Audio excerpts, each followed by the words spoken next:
Hello everyone, welcome back to my channel, The Intimacy Lab.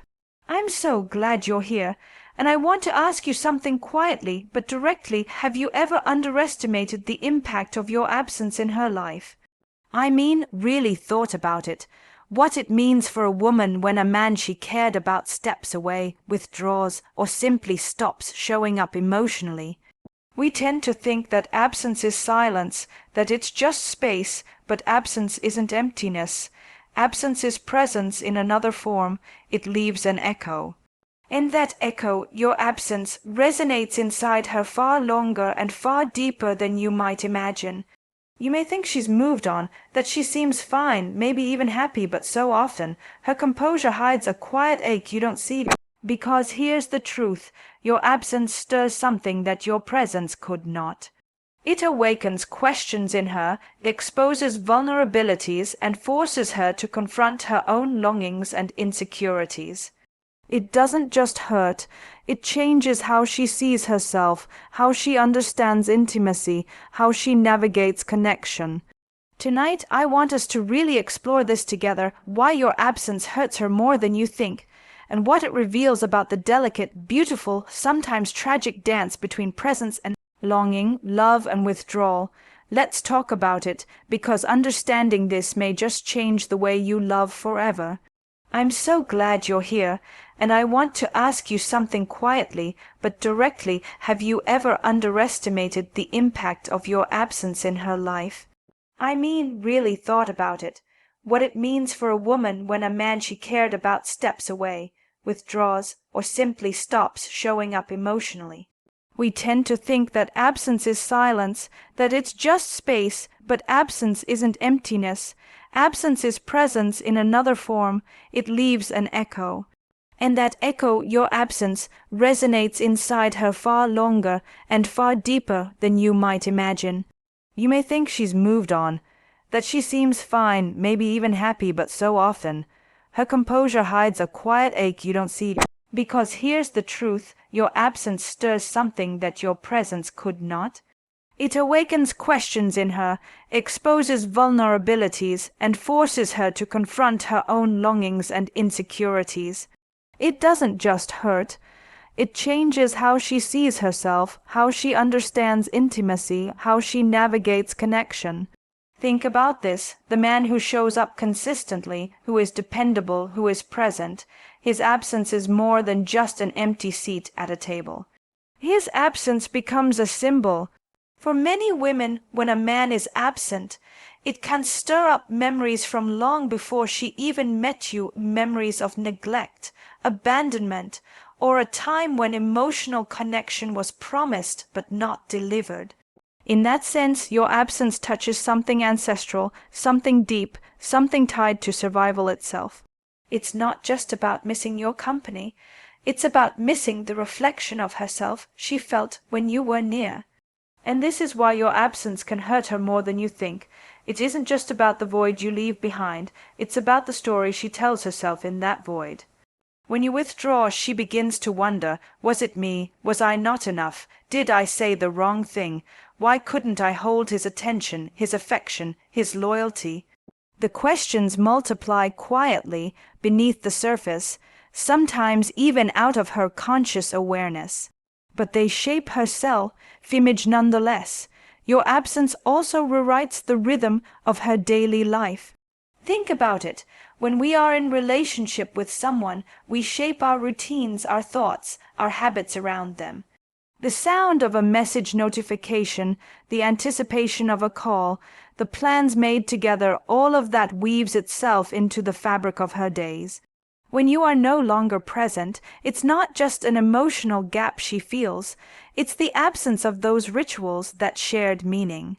She might still smile at a joke, go out with friends, post beautiful pictures, but what you don't see is how she glances at her phone just a second longer than she should, hoping for a message that doesn't come, or how she hesitates when ordering coffee because it reminds her of the mornings you spent together, even if she says nothing aloud. Your absence isn't invisible. It's etched into these micro moments that define the texture of her day. And here's something most men don't realize. Women are often much better than men at masking this hurt. She may seem calm, self-contained, maybe even indifferent, but that is often a defense. It's not that she's unaffected, it's that she knows how to manage the impression she gives. Inside, she may be struggling with a very different story. So what is it about your absence that makes it so piercing, so heavy? Part of it is this. Women often experience intimacy as a place of emotional exchange, of mutual reflection. When you are present, you don't just occupy space, you offer her a mirror. She can see herself in your eyes, desirable, wanted, cherished, chosen. Your gaze is not just about attraction, it's about validation, it's about belonging. When you disappear, when you go quiet, when your energy withdraws, that mirror shatters. The reflection disappears, and what is left behind is not just loneliness but confusion. Who am I now? This is why, even if she's intellectually aware that you have your reasons, you may need space, you may be busy, you may feel uncertain yourself, the emotional experience for her is still one of profound disorientation. It's not just about whether she loves you or not. It's about how your presence shaped her own sense of being, and how your absence now forces her to reorganize herself internally. You see, your absence also becomes a test of memory. She revisits moments you shared, tries to read between the lines, searches for clues she may have missed. Did he seem distant before? Was there something I didn't notice? In that searching, she both keeps you close and pushes herself further into doubt. This cycle can be exhausting, and yet it's almost impossible to stop once it begins. And yet, even in this hurt, even in this absence, there's something incredibly human about her response. She's not weak for feeling this way. In fact, her ability to feel so deeply speaks to her capacity for connection, her longing for relational depth. It's easy to dismiss this as neediness or overreacting, but that would be such a shallow interpretation. What she's experiencing is the wound of intimacy itself. The way connection exposes us, makes us vulnerable, and leaves us tender to the smallest changes. At the same time, it's important to understand that this pain doesn't necessarily mean she wants you back or that she can't move on. No, it's more subtle than that. Sometimes she can mourn your absence while simultaneously knowing the relationship wasn't right for her. Sometimes she can feel the ache while also feeling liberated. This duality is very real and very common. As we think about all of this, I want you to pause for a moment and reflect. What meaning does your presence have in her life? What meaning does your absence create? Are you mindful of the imprint you leave when you pull away? So often, men underestimate this impact because they experience absence differently. For many men, absence can be a place of restoration, of freedom, of space to think and reflect. But for women, absence often registers as abandonment, as rejection, as a void that invites painful self-questioning. This is where awareness matters. Your absence does not just remove you from her life, it invites her into a psychological landscape that can feel destabilizing, confusing, and even traumatic, depending on the history she carries. And all of this brings us to a deeper question. How do we honor this emotional truth? How do we remain aware of the emotional ripple effects of our actions, especially when we are not physically present? So we paused with this question lingering softly between us. How do we honor this emotional truth? How do we remain aware of the emotional ripple effects of our actions, especially when we are not physically present? It starts by recognizing that your absence is not neutral. Your withdrawal creates a vacuum, and nature, as we know, abhors a vacuum. In that empty space, she fills the silence with stories, assumptions, interpretations. She tries to explain your silence to herself, sometimes defending you, sometimes blaming herself, and often doing both in the same breath. This is human. This is what we all do when we long for connection but feel distance instead.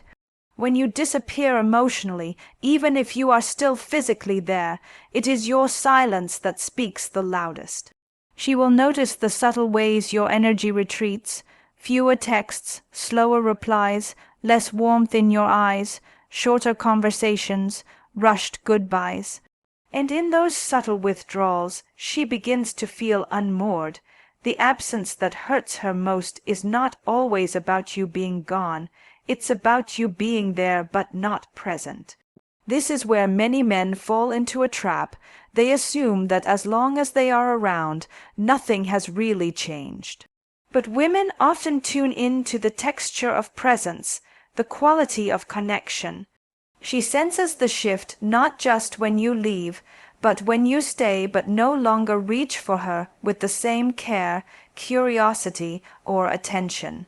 Your presence without presence becomes a kind of absence too. I want you to imagine this. She may be lying next to you at night, your bodies close, but feeling lonelier than if she were alone. Because proximity doesn't equal connection, physical closeness is no substitute for emotional attunement. And this quiet absence, the absence within presence, can be just as piercing, sometimes even more so, than physical absence. You might think she's being too sensitive, too demanding, but what she's craving is something very human. A feeling that she matters to you, that she is still seen, heard, felt. It's easy to brush this aside as neediness, but what she's expressing, even if imperfectly, is a longing to feel tethered to you emotionally. And here's what I want you to understand at a deeper level. This longing isn't a weakness. This is not about dependency in a negative sense. It's about the fundamental human desire to be witnessed, to be held not just physically, but emotionally, intellectually, spiritually. When you start to withdraw, even unintentionally, she notices the emotional temperature dropping. She feels you becoming colder, more distracted, more self-contained. Maybe you're carrying your own burdens, maybe you need space to think, maybe you're stressed or anxious or lost yourself. But unless you communicate this, your silence becomes a mirror for her worst fears, and that's when your absence begins to hurt her in a way you may not have intended or even noticed.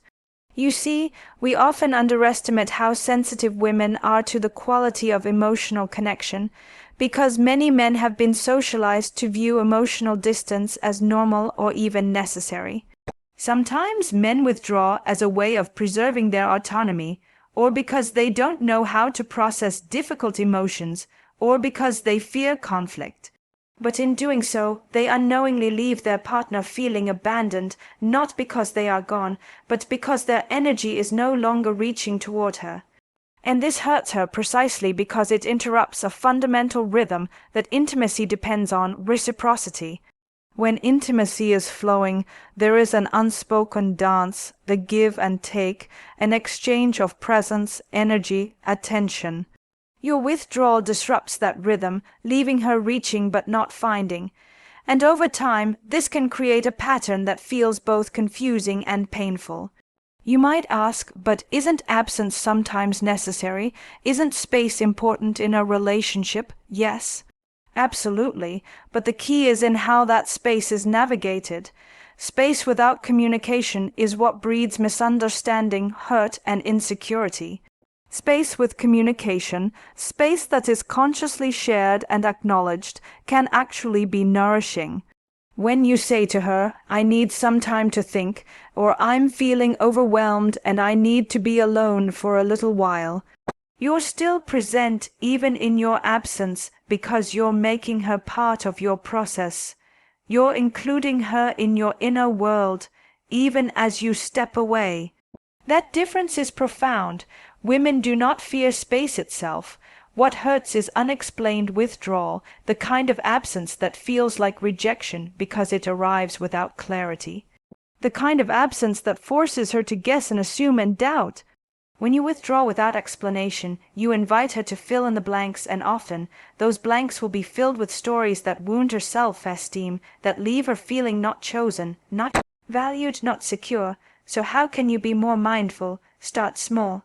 Notice when your energy begins to retreat, not just when you leave the house or go quiet for days, but when you stop reaching out, when your texts get shorter, when your gaze drifts away even while you sit together. In those moments, check in with yourself. Am I withdrawing? Why? Then check in with her. Not in a way that makes her responsible for your emotions, but in a way that keeps her connected to your inner landscape. When you let her know where you are emotionally, even if where you are is confused or uncertain, you're giving her something to hold on to. You're saying, even when I need space, I haven't disappeared. I'm still here. I still see you. This is why communication is not about oversharing or constant explanation. It's about presence. When you offer your emotional presence, you anchor her. And this anchoring is what prevents your absence from becoming a painful mystery.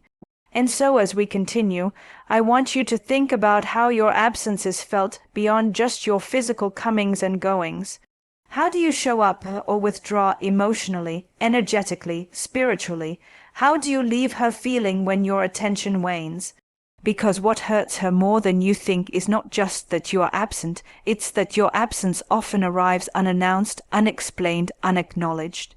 And in that absence, she carries both the weight of missing you and the burden of interpreting what your silence means. This is where the work begins, in noticing these patterns, in understanding the profound impact they have on the women who care about you, and in learning to navigate presence and absence with intention and care. So as we sit with this, let's stay very honest. Your absence, when it is unexplained or unconscious, puts her in the position of carrying a weight that she did not choose but feels obligated to hold. And sometimes this weight becomes heavy precisely because she doesn't want to seem fragile, because she wants to appear strong and independent, because she doesn't want to reach out first and seem needy or desperate, but inside she may be struggling with 1,000 questions that all circle around one theme. Why did your absence feel so sharp, so sudden, so unspoken? This is the emotional dissonance so many women experience. Outwardly, she may hold herself together. She'll go about her work, attend dinners with friends, laugh at jokes, perform confidence. But inwardly, there is a crack running through the story she tells herself, a fracture where certainty used to live. And in that fracture, she begins to rewrite her own sense of self. You see, your absence doesn't just hurt her because she misses you. It hurts because she starts to doubt the story she believed about the relationship. Was the connection real? Was the intimacy genuine? Did the words you shared mean what she thought they meant? When you step back without clarity, you cause her to question not only you but herself, her judgment, her worth, her understanding of intimacy. And this is what makes absence so powerful. It's not passive, even though it feels like nothing is happening. Your absence actively shapes her emotional world, even in your silence. When you withdraw emotionally or physically without explanation, you essentially hand her a puzzle but remove several of the pieces. And still she will sit there and try to complete it. This is also why some women struggle to let go long after a relationship has ended or you have gone quiet. It's not just about wanting you back sometimes, it's about needing resolution, needing to complete the emotional puzzle so they can understand what happened to them. Closure isn't about clinging, it's about coherence. It's about making sense of an experience that felt unfinished, ambiguous, unresolved. And while this may not seem fair to you, while you may feel you didn't intend to leave her confused or in pain, this is where maturity enters the picture. Emotional maturity is the ability to recognize not just your intentions, but your impact. You may not have meant to hurt her, but absence without communication hurts nonetheless. Think about the difference between absence with clarity and absence with ambiguity. When you communicate your needs, even if that communication is difficult, even if you don't have all the answers, you give her something solid to hold onto. You offer respect, dignity, and care even in your withdrawal. You're saying, I see you, I honor you enough to be honest about where I am, even if where I am is not with you. That kind of absence can still be painful, but it's a clean pain, a pain rooted in truth, not in doubt or confusion. And that kind of pain allows her to grieve, to understand, to integrate the experience. It allows her to move forward without carrying the invisible wounds that ambiguous absence leaves behind. But absence with ambiguity, the kind where you simply fade out, stop calling, stop replying, offer no explanation, that absence leaves behind a mess. It traps her in cycles of rumination, guessing, analyzing every interaction, wondering what she missed, what she could have done differently. And that cycle is exhausting, not because she is weak, but because her mind is trying to resolve something that feels unresolved. This is why I often say to men, it's not your absence alone that hurts her, it's the silence around your absence that does the most damage. Your silence forces her to fill in the blanks, and those blanks are almost always filled with self, blame and doubt. So if you truly care about her, even if the relationship isn't working, even if you feel the need to step back, offer her your honesty. Offer her clarity. You don't need to have perfect words or perfect timing, but you do need to acknowledge that your absence is felt, that it leaves an emotional imprint. Sometimes the most respectful thing you can do is simply say, I'm struggling and I don't know how to show up right now, but it isn't about your worth.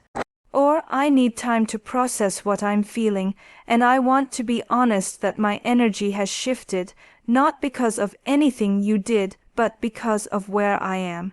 These small sentences can feel uncomfortable to say, but they can offer her relief from the guessing, from the self-doubt, from the emotional weight she is carrying silently. And this is where we return to the heart of the matter. Presence is not just about showing up when things are easy. Presence is about showing up even when you feel distant, showing up emotionally, even when you need space physically. Presence is about letting her know where you are so she isn't forced to imagine where you might be, what you might be thinking, or worse, whether she ever mattered at all.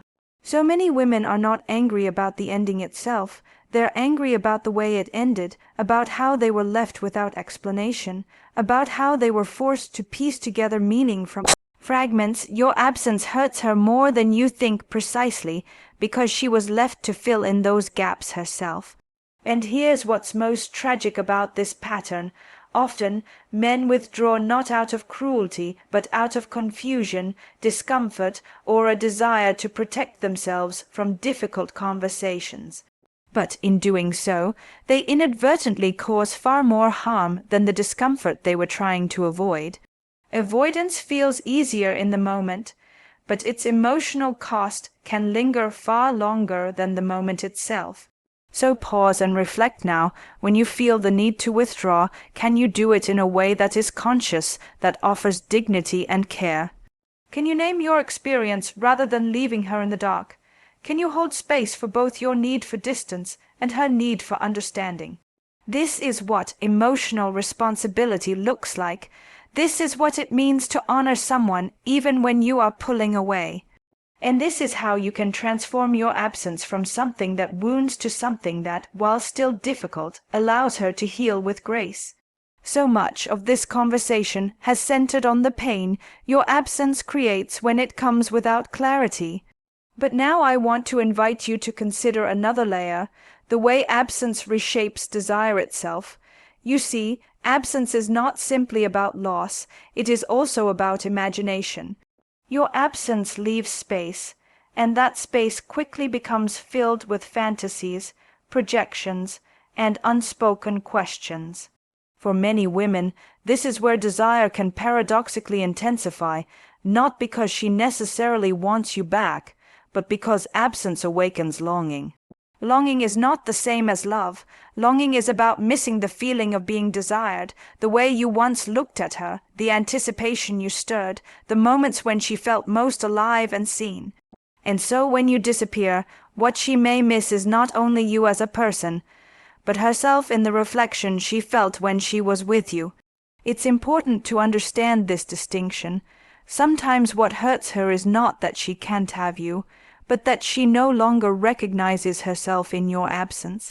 That version of herself, playful, sensual, alive, desired, feels lost, and in a way your absence forces her to mourn that version of herself as well. This is why absence can feel so destabilizing, even for strong, self-assured women. We are all relational beings. We come to know ourselves partly through the eyes of those who care for us. And when that mirror disappears, when the reflection fades, we are left facing our own solitude and sometimes our own insecurities. And yet this very destabilization can also be an opening. In the ache of your absence, she may begin to ask deeper questions. What parts of me were I relying on him to validate? Where did I lose touch with my own aliveness, my own sensuality, my own self-worth? In this way, absence can become a crucible, a place where she is refined, where she confronts her shadows, where she begins to reclaim the pieces of herself that she may have given over too easily or too unconsciously. And here is the paradox. While your absence may hurt her deeply, it may also become the very space where she learns to anchor herself more fully in her own being, where she learns to desire herself again, not because you are absent, but in spite of it. So you see, absence has a double edge. On the one hand, it cuts into her sense of security, intimacy, and emotional coherence. On the other, it forces her to stand on her own, to rediscover herself outside of the relational field you once shared. But it's not your absence alone that determines which edge of the sword she will feel more keenly. It's also about how you leave. Did you disappear without a word, leaving her to stumble through the dark? Or did you exit with grace, with honesty, with tenderness, acknowledging her feelings and offering closure? When you leave with dignity, you offer her the possibility of grieving with dignity too. You allow her to honor the relationship for what it was, rather than being trapped in cycles of confusion and self-doubt. It's so tempting to believe that absence erases us, that once we're gone, the connection fades, the feelings dissipate. But the opposite is often true. Absence preserves us in a kind of emotional amber. When you leave, the memory of you freezes in place. You stop aging in her mind, you stop changing. You remain exactly as you were in the last moment she felt close to you, and in that frozen image she may replay the best of what you shared, or the worst, or both. And this means your absence has a peculiar power. It can elevate you to an almost mythical status in her mind, or it can reduce you to a symbol of betrayal, abandonment, and disappointment. Which story she tells about you in your absence depends as much on how you departed as it does on the nature of the relationship itself. This is why we must be so careful, so conscious about how we leave people, not just when a relationship ends formally, but even when we withdraw emotionally for a time. The emotional residue of our absence lingers long after we are gone, and it becomes part of her story, her memory, her inner narrative about love, intimacy, and trust. So pause with me here. What narrative do you want your absence to leave behind? Do you want her to remember you as someone who disappeared without a trace, leaving her to fill in the blanks with self-blame?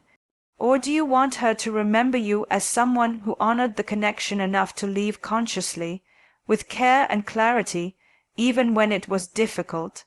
Because absence will happen, it is inevitable in all relationships. No one can be present all the time, perfectly attuned, perfectly available. But what we can do is choose to navigate our absences with respect, awareness, and honesty. And this isn't just about romantic relationships.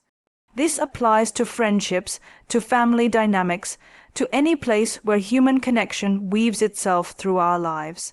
Absence is a part of life, but how we show up in our absence defines the quality of the bonds we leave behind.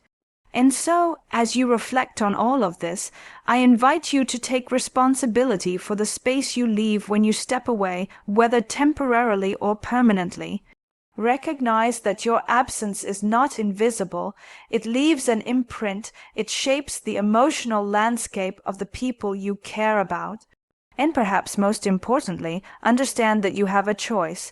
Your absence can be a source of confusion and pain, or it can be a doorway to honesty, integrity, and even healing. Even if your relationship must end, even if you need distance, even if you feel lost yourself, you can still offer dignity in the way you withdraw. You can still offer kindness in the way you communicate. You can still offer truth in the way you name your needs. That, my dear friend, is what makes all the difference between an absence that wounds and an absence that ultimately allows both people to heal and grow.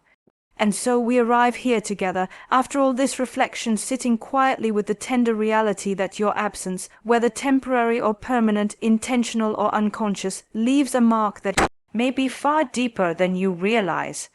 What I want you to hold close now is that this isn't about making you feel guilty. It isn't about blame, it's about awareness. About understanding how deeply our emotional presence and our emotional absence shape the lives of the people we love, and the way we all carry each other inside ourselves, sometimes long after the relationship itself has changed or ended. It's so easy, especially for men, to underestimate this impact because absence can feel neutral to you. Maybe you've told yourself, I'm just giving her space, or I'm busy with work right now, or even she'll be fine, she's strong. And yes, she may very well be strong. She may recover, rebuild, even thrive, but the wound your unexplained absence leaves is real, not because she is weak, but because she opened herself to you at all. To love is to allow someone inside your inner world. To love is to let them leave fingerprints on your identity.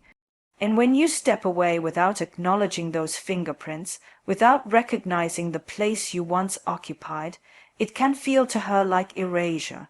Like the intimacy you shared never mattered, even if it mattered deeply, and that's what absence tests most of all. Did I matter? Did he see me? Did I leave a mark on him the way he left one on me? These are the questions she may never say aloud, but they echo in her mind and heart long after your last conversation. And these are the questions that create the emotional legacy of your relationship, whether you stay or go. And I want you to know, even when she doesn't tell you, she feels this absence profoundly. She notices the shift in your attention before you do. She feels the coolness before it turns into distance. She senses the emotional retreat before you've even acknowledged it yourself. Because this is often how women love, with attentiveness, with care, with sensitivity to nuance. That doesn't make her fragile. It makes her beautifully attuned to connection. And if you can learn to see this as a gift, if you can honor this sensitivity rather than dismiss it, you will find yourself capable of much deeper intimacy, much greater emotional depth, much more fulfilling love. You don't have to be perfect at this. You don't have to always know exactly what to say. What matters is that you recognize the reality. Your absence, unexplained, unspoken, can hurt her in ways that go far beyond what you might imagine. And that this hurt isn't about weakness, it's about the fact that she opened herself to you in the first place. In the end, absence is inevitable. None of us can be perfectly present all the time. Life pulls us away into work, into distractions, into stress, into our own private struggles. But we can choose to tend to our absence. We can choose to communicate what we are feeling. We can choose to name the distance as it emerges, so that she isn't left wondering, doubting, blaming herself. Sometimes the most loving thing you can do when you feel distant is to say so. Not with cold detachment, but with warmth, honesty, care. I feel disconnected right now. I'm struggling inside. I want you to know it's not about you. I just need time to find my way back. Or if the relationship is truly ending, this is hard for me too, but I want to leave this chapter with honesty. You mattered. What we shared was real. I need to step away now, and I want to do that with respect. These small human acts of communication can transform the pain of your absence from a wound into a kind of bittersweet clarity, the clarity that allows her to mourn fully, to heal fully, and to honor herself without being trapped in endless questioning. So, as we close this conversation tonight, I invite you to sit with this simple but powerful truth. Your absence is felt, your silence has weight, and the way you navigate distance emotionally, physically, energetically, defines the emotional imprint you leave on those who care about you. Your absence will always tell a story. Make sure it's a story worth telling. And for the women listening tonight, I see you too. I see the quiet ache you may carry, the questions you may have never voiced, the dignity with which you've held yourself, even when someone you cared about disappeared without a word. You are not weak for feeling deeply. You are not needy for craving emotional presence. You are human, beautifully, exquisitely human, and your sensitivity is not a flaw. It is a mirror of your capacity to love, to care, to connect. So to everyone listening, let this be an invitation. An invitation to approach your absence and your presence with awareness, to speak the unsaid, to tend to the invisible, to honor not just the relationships that last, but also the ones that change, fade, or end, because all of them shape who we are. Thank you for being here with me tonight, for sitting in this delicate conversation, for being willing to reflect on how we show up and how we sometimes fail to show up. This is the work of intimacy. It is tender, it is challenging, it is ongoing. If this conversation resonated with you, please share your thoughts in the comments. Your stories matter, your reflections help us all learn. And if you haven't yet, please like this video and subscribe to the Intimacy Lab so we can keep exploring these tender human truths together. Here's to loving with more honesty, to being present even in absence, and to honoring the people who hold space for us, whether we stay or whether we go.